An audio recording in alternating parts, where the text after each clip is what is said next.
All right, gentlemen. So, as always, I'll start in the beginning. First thing first, how are you?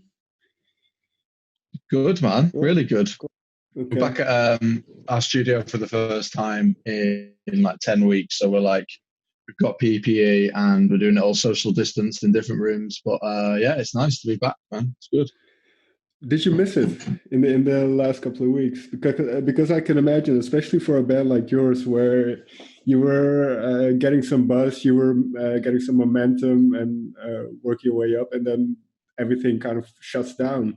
So, what is that like now? Mate, it's been madness. Like we've been in this now. I don't know what it's like in Holland, but we've been in lockdown now for about 10 or 11 weeks, I think. So we've Okay. not seen each other. Yesterday was the first time we kind of saw each other in like a musical setting. It's been mad. We had to cancel half, or like the majority of our US tour. We had to cancel our UK tour. And as you say, it was like the ball was proper rolling at the time. Mm, And it's so disheartening, I guess, to do that. But we're staying positive and we're right. buzzing for to do it. Do you know what I mean? So has that translated itself into creative energy then? Well, you say this is the first time you've kind of actually playing it again, but are you writing uh, in these kind of times where you have a lot of time on your hands? Yeah, I mean, as much as possible. We've kind of gone into the stage of, well, if we can't get in the studio, we'll take the studio home. Mm, And we've kind of been trying to write a debut album, I guess. But at the same time, like we've released a single in lockdown called "Are We Having Any Fun Yet?" So at the same time, it's kind of been like, in that sense, it's been more exciting. It's us trying to find new creative ways, one to release music, one to how we are aesthetically, how we are as creatives, our clothing brand, how we've kind of been able to do that still at the same time. So although it's been really, really challenging, it's kind of been a really good exercise. And even when the world's shutting down, like how we can still be a band. yeah, that's an Yeah, and it's interesting shown point. really what's essential. Well, that's an interesting point that you mentioned because, well, we're very much in the digital age at the moment. We have certain technological capabilities that we didn't have before. So, especially as a band who's kind of coming up in this time, how much of it is available online? And like one thing I read about you guys is that you are very well connected to your fans on Instagram and you interact with them. So how is this kind of not just social media, but this new technology allowed you to uh, be a musician in this globalized world? Well, I think the coronavirus outbreak has proper introduced us to like these new ways to interact with people and fans and talk to new people as well, and stuff we definitely wouldn't have gotten involved with if we hadn't been on lockdown for 10 weeks. So it's Okay. really interesting. And you're kind of looking at all the new ways social media is coming in with TikTok and Twitch and the new Instagram things you can do. And like, I think that's been a core thing for us and any band really, that these like technological advancements, like you say, have just helped us to like maintain a certain level of buzz, if you want, and a Mm. certain level of interaction with people, for sure. Right, and then let's get into the more fun stuff, which is the music. Because I read somewhere that you met each other when you were quite young in college, in high school, or the UK equivalent of that. Um, how long did it take you to play music together from first meeting each other?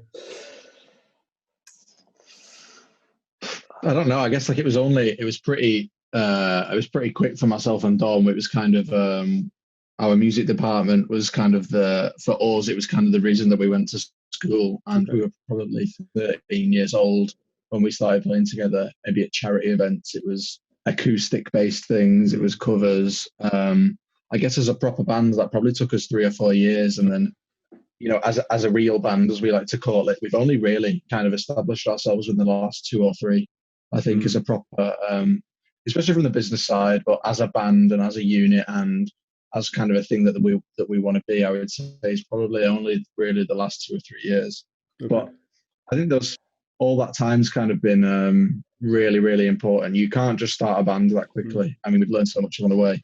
I think really trying to learn our craft, kind of going to shows as kids, just falling in love with music has definitely helped us now that we're still huge music lovers. We still love bands, we still love artists, we still love live shows. we love being in something that we've always loved. So yeah, it's been a kind of a long time coming, but I guess I still only think of it that we've actually been together for 2 years, 3 years, really, is a problem. Yeah. Okay, so when you were first kind of, when the other two people joined and it kind of became a real band, and you mentioned kind of the grind that you get into then, and I read somewhere the Northern Quarter in Manchester, where you played a lot of shows, and as you say, it's very important, these formative years. So can you reveal one or two things that you've learned from this period of playing live and figuring things out? I think you realize how important being a live band is to this scene, because coming up and having like no money, like to buy nice equipment and stuff like that, you've got to make do, and you've got to work it out with what you have, really, especially from a live sense. And you're playing to new people every night, because you might have like 30 fans really who come to every show, but other than that, you're kind of trying to drag people along with you, and you've got to impress with what little equipment you have, and work like dead cheap guitar pedals and strings breaking, no one to help you. Do you know what I mean? You've got to just figure all that out, and I think it's such an interesting rite of passage that you don't really get it with any other job or any other scenario. That kind of like, you jump in at the deep end and you've got to just figure it out yourself. There's no blueprint. People always ask us about like Manchester and the impact Manchester's had and growing up here. It was that, you know, there's a lot of great bands from Manchester, from the Smiths to Oasis to the 1975 to, you know, Elbow, whatever. And the thing with Manchester for us was never particularly music that came from Manchester. It was the fact that because it's got such a musical heritage, especially in the northern quarter of town, it's very cultural, it's very artistic. It kind of welcomes everyone. But the fact that it had so many music venues, you could play a show to 30 people in a really small venue and it would be busy. You could then move up to 50. You could then move up to 100. It was like these stepping stones to becoming a band. And where we live now in a flat in the northern quarter, you know, there's maybe 15 venues you can play on the circuit around that area, which slowly build you up as a band. And it's kind of tailored for making those bands. So we could play a show every week, really, like on a showcase or a support slot, until we were then able to headline those shows, go back to the beginning as a headline band, and then slowly again build ourselves up. And we always saw it like that. So that was a blessing. That's the biggest thing ever for us coming from Manchester, was the fact that this rich heritage of music has built so many venues for young bands to practice. Oh, that's excellent to hear. I really need to go up there at some point, because I hear good stories about Manchester. But one of the flip sides, I suppose, I don't know how you perceive it, but you get compared for some reason to some of these bands. When, for instance, I read a couple articles where they mentioned Oasis in the same way, where I don't hear the similarities at all. Like you say, it's more. So is that kind of a blessing and a curse that you're from Manchester in that way?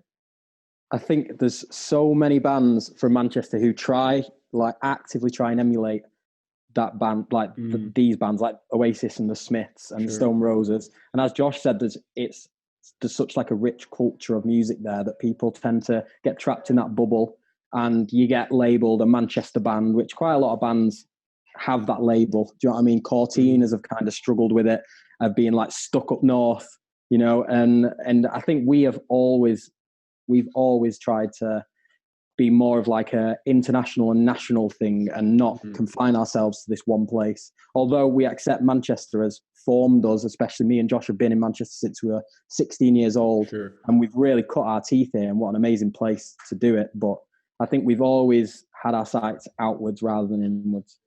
Right. I think we like music from so many different places. Like I remember as well, growing up and getting involved, like listening to music that was coming out of Berlin, for example. Like the producers in Berlin were making the loudest, coolest synth music at the time, whether it's like New York hip hop or LA and Cali like guitars. Like I really like music from everywhere. It feels like the first question I ask is not where it's from, it's how does it sound.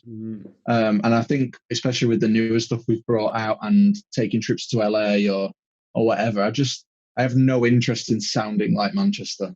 Like I think lyrically, possibly, I write about what's around me, but other than that, like we just don't give a fuck. But is it also one of those things where kind of getting back to globalization and the way the world is now, that we don't have to be limited to what's down the end of our road, and we get all these influences from everywhere? Exactly, man. I think that like in that time when there's Oasis and the Smiths and Stone Roses, they sort of like council estate lads growing up with no money and stuff like that. And a lot of bands pretend that when they're not. Do you know what I mean? We're not ashamed to say we're a bunch of, you know, middle class lads like who haven't had any of those like council estate struggles, but you know, so we can't write about that at the end of the day. And I think a lot of bands try and be Arctic Monkeys and Oasis and try and emulate that when then unauthentic. Do you know what I mean? I think the most important part of especially lyrics from I guess Josh's point of view is being authentic. So I think that's kind of what we try and aim for, that authenticity. Right. And well, the first couple of years that you do this grind, you start trying to figure out what kind of band you are, I suppose, and doing all these gigs. Was there for you a turning point where things started to, where the ball started rolling in a sense? Maybe a song, maybe a couple of gigs, or?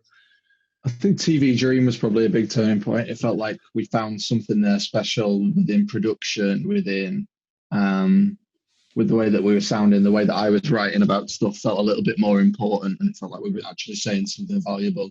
It felt like, especially on when you're coming up as a band, you look towards Spotify and Apple Music to see where you sit on editorial playlists. And it suddenly felt to me like we were standing out above everybody else, and it felt like we were trying to make a statement and trying to be slightly different and throw a curveball at these people. And that felt better to me, and it felt like we were doing something that was cool. It felt like with TV Dream, that was a big turning point. And at the same time, I think the shows were starting to get bigger, and we were starting to sell loads more tickets and get to a bigger venue. Like the Albert Hall, for example, was one of those places where you're like, shit, this band suddenly has become important, which is really, really cool. I think those points, I think TV Dream and the Albert Hall for me right now are things that come to mind as big moments. Right. But very quickly in between, I'm sure you've been to the Albert Hall just to watch some gigs. Is there one that sticks out before you yourself were able to play there? I don't know. I've been to loads there.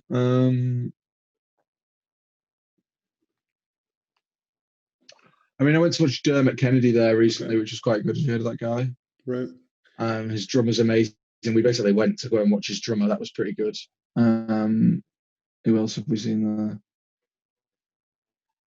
I mean, we've seen Slow Readers Club there. I'm trying to think of what other times I've been there. I remember when we were planning for it, we went on YouTube and we just typed in live at Albert Hall, Manchester, and there were some crazy shows, and it was like the Lights and all these massive bands coming up. There was one band with like, I can't remember who it was, Josh, someone who it was mad, and we were like, that is unbelievable. What a show that is. I think it was something like the Manic Street Preachers or something. Something mental, wasn't it? I'm pretty sure Tame Impala have played there like at one point. We saw that, and like, it's just crazy. There's some crazy stuff that's gone on there. It's a beautiful venue, and we got to go in and like a few weeks prior to tour and just check it out, because it was obviously a really big gig. And just taking it in as the stained glass windows and its high ceilings. I mean, it's a nightmare for sound, but as a venue, it's really, really beautiful. And hopefully we can play there again one day. And what made you? Why? Let me phrase it different. Why was it important, in a sense, to have a recording of what the sound was live before you kind of went into another album or another EP?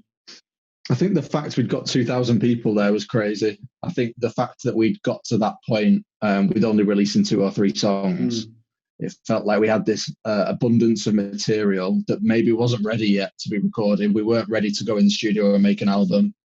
We'd only just signed our first record deal. And it felt a little bit like, all right, well, let's record a live album. Like all these SoundCloud rappers and SoundCloud on hip hop, they were uploading tracks in the morning. They were getting up, making beats, uploading stuff. By the evening, they had feedback. And it felt a little bit like we needed a bit of feedback on the way the band was heading, the way we were going. And we had all these people there to kind of be involved with it. I think for us, it felt like our first mixtape. It felt like the first demo. It felt like the first demo of our album to go, this is where the band's at. We know it's not where it should be, but look, let's come together around this band right now. This is where the tracks are at. This is how we are musically. This is what we want to say right now. But everyone was so aware that album as a kind of live album was like the band as a very early stages. And I don't ever like kind of refer to that as our debut, like the debuts to come. But it's exciting to go back to that. People always ask us about it, to go back to that and kind of as a flag in the ground moment. I'm really proud of that album. I think it's cool. And in that sense as well, you're working. You mentioned earlier that you're now working on or finishing the debut album. Have you kind of figured out what you wanted to sound like on the debut album, or is that always a work in progress and continually in flux in a way? It seems to always be a work in progress, to be honest. And it's always like we're getting there, and it's still like a little bit ahead. We've still got somewhere to move. And I think that's such a cool idea that, you know, even when it's finished, we'll be like, well, we could do that. And then that's how you move forward, I think, as a band. I think if we're ever like, that's it now, we're done, that's when it's kind of like a bit troubling. But, you know, we're constantly like feeling good about music and finding new and interesting ways to make music, which is cool. It changes, I think, as we like navigate the musical landscape a bit. Like growing up, all we would listen to was bands like Foals, because they were bringing out math rock, and that's what was cool at school. Then you kind of got a little bit older to 16, 17, started getting into the Killers. And then as you like enter 18, 19, you start to listen to what your parents used to listen to, whether it was like Duran Duran or Led Zeppelin or Fleetwood Mac. And I think now we've got to this age, like in our early 20s, where we're like, right, we're a real band now. We need to make a debut that stands out. You then go to bands like The Strokes and LCD Sound System and Haim and look at their debut records and go, this band laid everything they had out. You have a lifetime to record your debut album. So I think for me, it was always trying to sound something like somewhere between the UK and LA. And it felt like those LA sounding guitars are kind of what we're stretching for right now. I just want to make sure that the drums sound modern, and we write about stuff that's going on. Like, it's a fucked up time right now. And I think if you brought out an album that talked about he, she and love, I don't think it would be quite right. So we're nearly there, man. We're nearly there with it. The demos sound great to me. It feels like it's in a really good place. And hopefully by the end of the year, you know, this band has a debut record, which is cool. Right. And you mentioned the lyrics and kind of the themes that you talk about. And Josh, is that something that's particular to you, or Don, do you have discussions together and with the band as well about these topics and kind of figure out what you want to say? I think it kind of falls on me a lot of the time. It's tricky to sing. I find it harder to sing stuff that I haven't wrote. It's sometimes harder to connect with it as much. I think, you know, as we're writing, I'll definitely... me and Dom kind of go in from the very early stages, and it usually ends up whereas more Dom's kind of the thing that I bounce off, whether we're like, does this work? Is this cool? No. And I think sometimes that's the most helpful thing. But at the same time, I think like we both love like whether it's like Foals or like ambient music. And sometimes I think like we kind of get into the idea of writing songs from a musical perspective first. So at the same time, like I kind of leave that area to Dom. But yeah, it seems to work really symbiotically. It's really nice. And then Dom, from your perspective, then do you ask Josh about the lyrics, or do you throw your own interpretation on them? How does it work from your perspective then?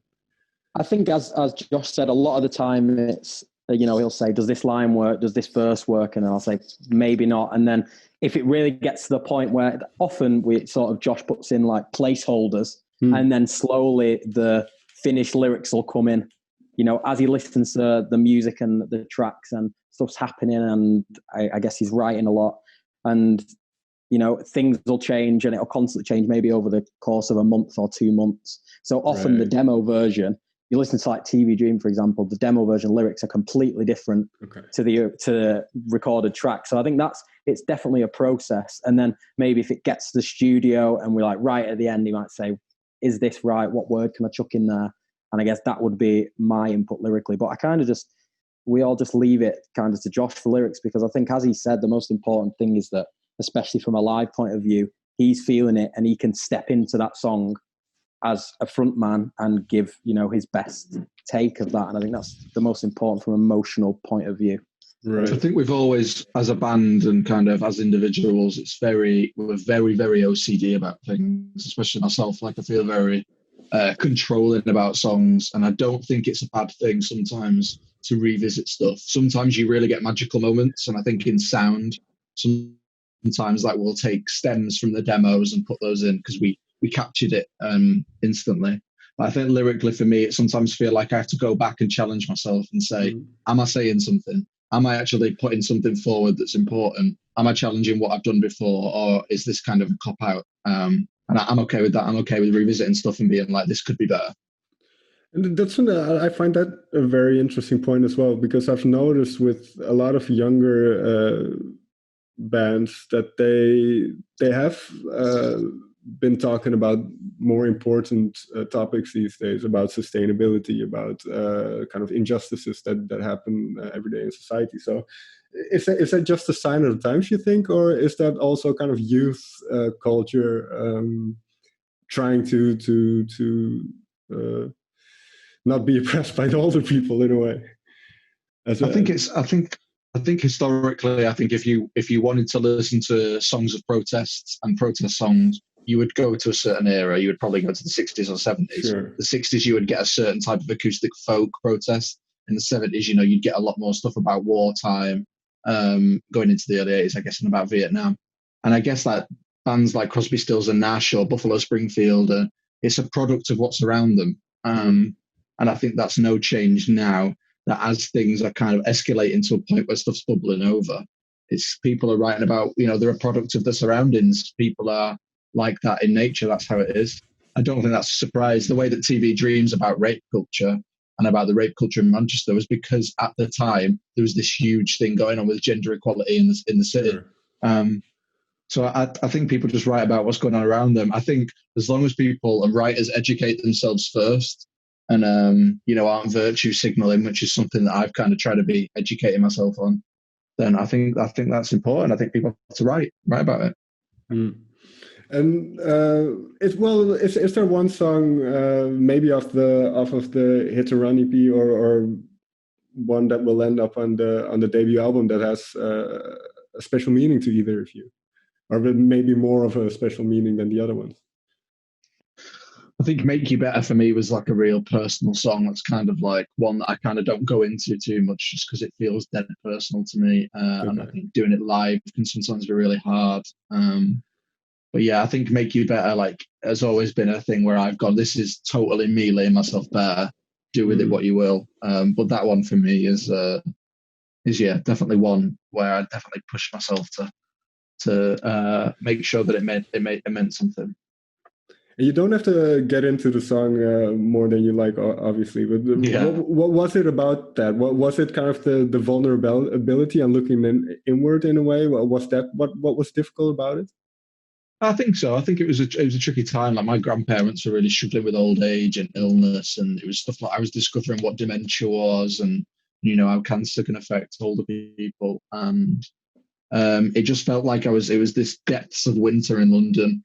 Brexit was going on, and I was kind of like searching for this time when it was warmer British weather and we could go outside again. Because I'm sure, as you know, when older people are struggling in the cold weather, it's not where they need to be. So I just kept thinking, God, I wish it was the summertime. I wish it was the summertime. And that's what that song was about, really. It kind of felt like I was writing something that was really personal to me. Right. And so now then with, you mentioned you have a new song out, Are We Having Fun Yet? What was kind of what originated that song? And in a more general sense, do you start songs with the music or does it start with lyrics? That song came from me just being in London. I had a writing session at the church studios in London, and I'd got on the Underground that morning. And as I got on the Underground train, this couple opposite me were arguing. It was the Brexit vote that week. It was a really weird time in London, in the UK. And as the train pulled away, they were arguing at each other. And as the train pulled away, there was this huge screeching noise of the rails, and they just had to stop. And I remember getting into the studio that morning, describing what had happened, and just saying he waited for the sound of the train to stop. And then that was the first line. And then from that, it was just me wandering around London, imagining different people's stories. So that song was a narrative of kind of me wandering around London, somewhere that was kind of foreign to me, and looking at all these different people's lives and just questioning, are we actually having fun? Is this what it's about? Right. And especially with Brexit at the time, it was a very, very weird time in the UK. And then musically, we got to LA, we kind of got to thrash it out a little bit more. It felt like it didn't need loads doing to it. It felt like it just needed this thumping heartbeat of a bass line. I kind of got to do some shimmery Bon Iver vocal stuff, which I'm really into. And yeah, it felt like it was a really, once I'd got my concept for it, it felt like a very easy song to put together. Okay.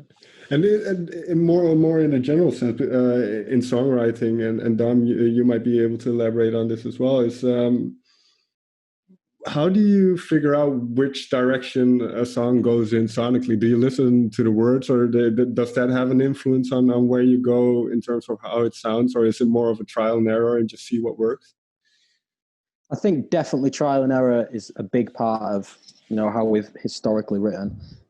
Playing it live is a massive one. You kind of see audience reactions. Our Ever Any Fun Yet, for example, was like we hadn't released anything. By the third show of last tour, we'd never played it before. People were singing the chorus and belling it out more than some of the tracks we'd released. You know what I mean? So I think instantly when you get that kind of reaction, that's an amazing part of the song. Maybe that bit needs changing. And it's very much a trial and error process. Showing it to people, like we get feedback from management friends. Our tour manager Jake will listen to him in the van like all the time, and we'll just constantly be chipping away at it and changing little bits. And question about does lyrics affect it? I think like the vibe of the song, of what Josh wants to write about. Often Josh will come in with like the title of a song, and that kind of will sum it up. Do you know what I mean? Like Something Beautiful, the music in that song kind of sums up the title. And I think it happens quite a lot with our tracks, whether it's, subliminally or not. Right. And finally then, because, working on a record, like I mentioned earlier, that there was already some momentum gathering. Can I assume that you're quite ambitious as a band? I would say so. I think we've always been really ambitious. I mean, I don't feel in any way that we've succeeded in what we want to do yet. I mean, it's been great so far. We've done some amazing things. I feel like we've ticked off loads of goals. I mean, our goal was always to play the Manchester Arena. That was always the band that we wanted to be. I don't really have any interest in staying at the level we're at. That's not because I have no interest in making money. It's more the fact that I think that's what the music deserves, and I think that's where we kind of strive, and I think that's the type of atmosphere that we've always wanted to create. I think whether that's through community or through being an international band, I have no desire to kind of stay at the level we're at. To get to LA and play some bigger shows, we need to finish off our US tour. We need to get to Manchester Arena. I mean, to get to the pyramid stage, myself and Dom, from the age of 13 years old, always said that would be the point where we would be able to say, okay, if we were to stop now, we'd be okay with it. So until that point, I think we've failed, and I'm okay with that. That's kind of where we need to be. So how does, and this is very difficult to answer because I suppose nobody knows, but what will the next couple of months look like for Larkins? Is it still a very tough time, or are you finding, like we have mentioned earlier, are you finding avenues either online or in restricted capacities to perform and to kind of get the ball rolling a little bit faster again? Yeah, definitely. I think the ball started rolling again, and we're kind of in album mode fully at the minute. And I think there's positives to not being able to play live. Is that me and Josh were talking about it a few days ago, how like we could, Josh could never have finished writing what he's been writing. I could never have done what I've been doing, and same goes for the other lads. And there's positives to it completely. Right. I don't think we'd have ever finished the album without this time, just because sometimes there's this kind of age of us as a band, you kind of flying by the seat of your pants a bit, in the, oh shit, we're suddenly in America doing a 6-week tour, because that's kind of where we need to be right now. Now that's great, and we continue to write, but that doesn't always mean that we've got time to record. Like as a band, I feel like we've got to the stage where we can create music of a certain standard, which shows where we want to be. And I mean that as a production sense, like myself and Dom especially can get to a point where we can create tracks, whether it's through Logic, and we can produce tracks to a point where we can go, see what we're getting at, and people can go, yeah, I get it. So, I mean, yeah, it's been good. I think the next few months are a lot of studio time if we can get in the studio with who we want to get in with. I think it's finishing an album that feels conceptual and real. And then hopefully it's about planning how we can go forward, one, as a business, as a band, two, with our clothing line, and then kind of how we want the album to look. Like that's a massive thing for me, is that the aesthetic of this band has always been really important. How this thing looks. Like when you release a song, I always think a song, you need to be able to see it as well as hear it. So that's kind of on my mind at the moment. That's kind of what this last week's been about, how things are going to look moving forward, both as live, both as album art, both as merchandising. And yeah, we'll see how that goes in the next couple of weeks. Right. But it could be crazy, man. We could have another lockdown and I end up writing album 2. I don't know, you know. Yeah, we never know. But it's still, I kind of equate it with living in limbo a little bit. You don't know where it's going. I mean, I'm pretty fortunate where I can still, through these means, I can do this work, and I'm relatively healthy, so that's good. But you never know, like you say, whether there's going to be a second wave or whatever. So let's just keep our hopes up. And I want to thank you very much for taking the time to sit down with me. And my pleasure, man. Wish you all the best in the next couple of months. Thanks, bro. Thank you, man. Nice to meet you. Yeah, you too. And let's hope we can do this in person sometime. That would be nice. Yeah, that'd be amazing. I hope so.